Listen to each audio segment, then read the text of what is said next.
How to survive a hurricane.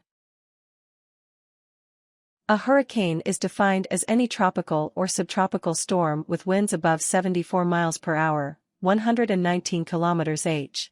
These storms can develop suddenly from small clusters of thunderstorms during the hurricane season, usually late summer to early fall, so it pays to be ready at all times.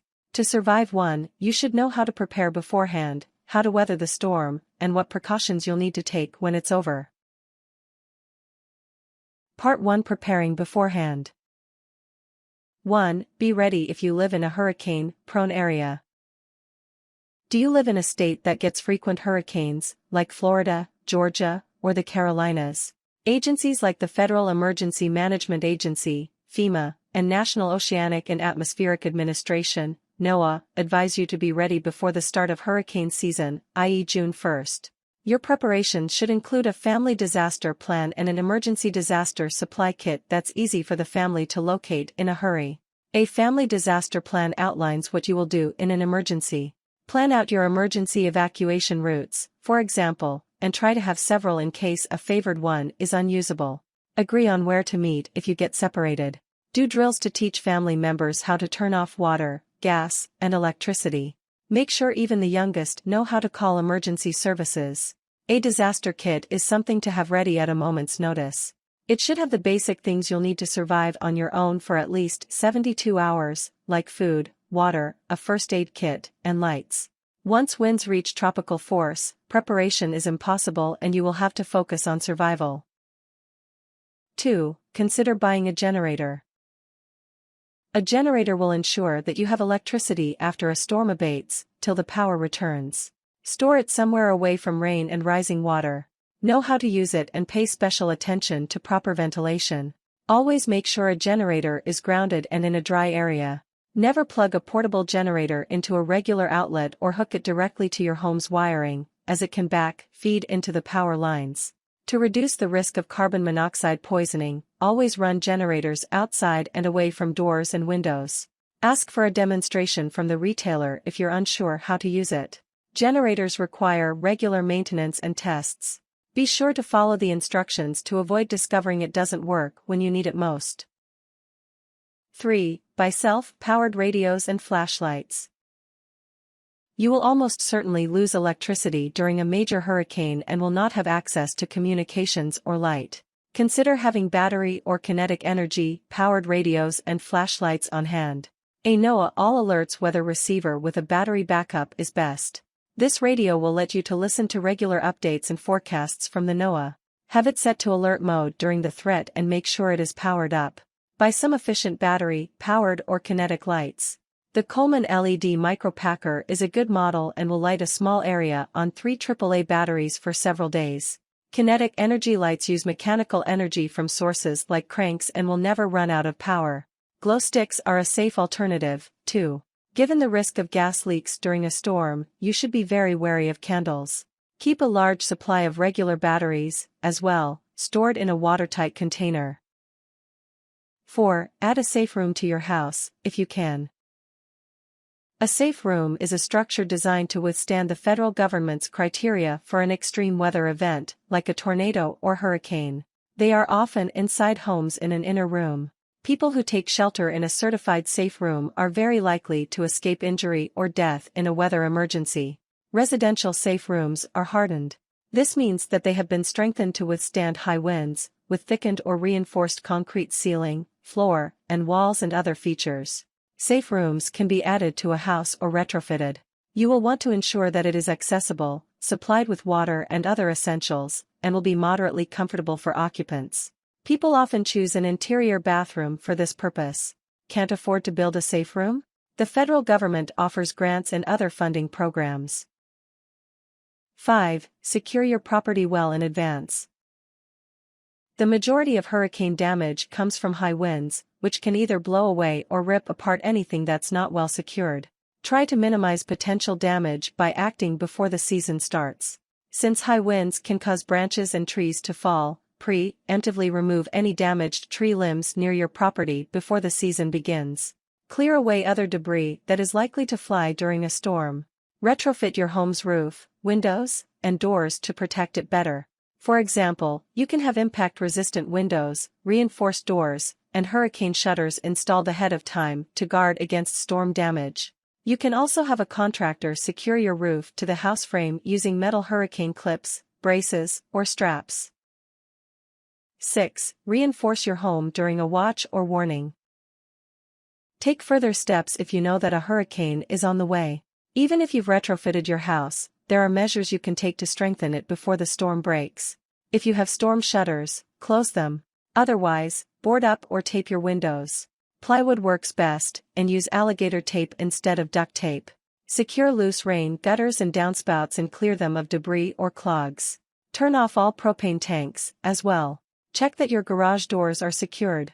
Do not leave them open and board up any gaps between the door and ground. Flying garages can destroy your home. 7. Stock up on food and water. When the power goes out, your refrigerator will stop working and any meat, dairy, or perishable foods will spoil. Your water may also get cut off. To give yourself the best shot at survival, keep a well-stocked pantry of canned and non-perishable food and bottled water, at least a 3-day supply. Fill bottles with fresh drinking water and store them in your shelter. You will need about 1 gallon of water per day, per person, and more for cooking and washing. Mark your calendar to ensure that drinking water is regularly updated. Keep at least a 3-day supply of food that will not spoil. This means food that is canned, tinned, or freeze-dried. Make provisions for pet food, too. During the threat stage, disinfect your bathtub and other large jugs and fill them with water. These sources might be vital post-storm for drinking, bathing, and toilet flushing. Part 2. Weathering the storm. 1. Evacuate. Head north to avoid the storm if you can, where it will have lost strength by the time it reaches you. For example, go to Georgia if you live in southern Florida or move inland if you live in the Carolinas. It's a lot easier to keep the family and pets together and safe when you are away rather than weathering the storm. Stay together. Leave your home in a group and take one car if possible. Always obey local orders to evacuate. Evacuation should be an added priority if you live in a mobile home, even one made after 1994. Mobile homes can be destroyed in the weakest, Category 1 hurricanes. Only take what you really need, like your cell phone, meds, identification, cash, and perhaps some clothes. Have an emergency medical kit with you, as well. Fill up the gas tank and give yourself plenty of time. You do not want to be in your car during a hurricane. Never leave pets behind if they're not able to escape debris, flood waters, or flying items. They can be injured or killed. 2. Find a shelter. If you decide to stay, you'll need to find a place that will protect you, your family, and your pets during the storm. This shelter should not have any windows or skylights. If it's in your home, close all interior doors and secure and brace the external doors. Hopefully you will have prepared as mentioned above. In that case, you should have a safe space and everything you need. If not, make do in the time available. Choose an interior room with strong walls and no windows. An interior bathroom or closet can work, for example. You can even protect yourself in a ceramic bathtub, covering the top with plywood. Alternatively, look for a community shelter. Hurricane areas like Florida have shelters statewide that open during storms. Find one near you, bringing things like meds, insurance papers, IDs, bedding, flashlights, basic snacks, and games. 3. Take shelter at least 2 hours before the storm hits. Don't cut it close. Get to your shelter before the storm starts. Bring a battery-powered radio and a supply of batteries and use it for updates every 15 to 30 minutes. At this point, the outer bands of the hurricane should have already started to affect you. Have your emergency disaster supply kit close at hand. Stay inside at all times, even if it seems calm. The weather in a hurricane can moderate and worsen quickly, especially if you are passing through the eye of the storm. Keep away from windows, skylights, and glass doors. The biggest risk in a hurricane is from flying debris or broken glass. For added protection, try to lie on the floor under something sturdy like a table. Water and lightning pose electrocution risks during a hurricane. Turn off your main breaker and big appliances if you lose power or are threatened with flood water. Try not to use electric appliances, the phone, or the shower. 4. Stay put in an emergency, but do call for help. A lot can happen in a serious hurricane. You might be in danger from the storm surge, injured by debris, or face some other medical crisis. What should you do if something happens? Unless you're threatened by flood waters, it's probably best to stay inside and sheltered. The high winds and flying debris can injure or even kill you. Try to call 911 if you or your family are in life-threatening danger. But keep in mind that the phone may not work and emergency services may not be available. Thousands of 911 calls went unanswered during Hurricane Katrina, for example. Use the resources you have. Treat injuries as best you can with a first aid kit. If you can reach 911, they may at least be able to advise you on a course of action. Part 3: Starting to rebuild. 1. Be sure it's safe to emerge. Don't leave your shelter until you get the official all clear from the NOAA. If the winds die down, it may only be the dangerous eye of the storm, which will be followed by the back side of the eye wall and high winds.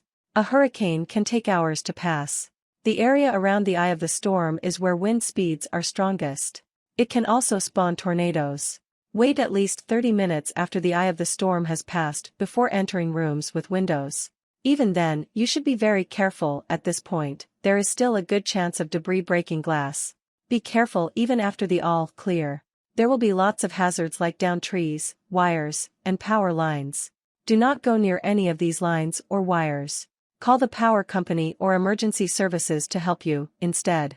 Stay away from flooded areas, as well. Use extreme caution if you have to enter a flooded area, as there may be hidden debris or other hazards. 2. Take extra care when entering buildings. The hurricane's high winds will damage many, if not most, structures. Do not enter any buildings after the storm unless you're sure they're structurally safe. Also, evacuate as fast as you safely can if a building shows signs of severe damage, in case it collapses. Stay away if you smell gas, see flood waters, or if the building has been damaged by fire. Use a flashlight rather than candles, matches, torches, or lanterns. There may be a gas leak and you could cause a fire or explosion. Open windows and doors to let any such gas escape. Do not try to turn on the electricity unless you are absolutely sure it's safe. Check all electric and gas connections before turning them on. Be mindful of loose or slippery floorboards, falling debris, and cracked masonry when entering a structure. 3. Take stock of the damage. Your first priority during a hurricane is to stay safe and keep your family and pets healthy. Only after this is done should you start to take stock. Check your house for structural damage. If anything is of concern, get the authorities to check it out as quickly as possible and don't go near the area until it has been fixed. Clean and disinfect everything that might have come into contact with sewage, bacteria, or spilled chemicals. Throw out all spoiled food, as well. When in doubt, throw it out. Get your water system running and safe. Have damaged septic systems repaired, for example, and get your wells checked for chemical contamination. Start to remove and replace wet drywall and other paneling that can harbor mold. 4. Pump out flooded basements. You should never enter a flooded basement. Apart from the risk of electrocution, flood waters can hide debris or harbor bacteria from things like raw sewage. Instead, use a pump to gradually reduce the water level by about 1/3 each day until it's gone. Plug a shop vac into a safe outlet upstairs and begin pumping down the water. Keep the cord clear of the water and wear rubber boots for safety. If you have a heavy-duty gas pump, feed the hose into the basement through a window.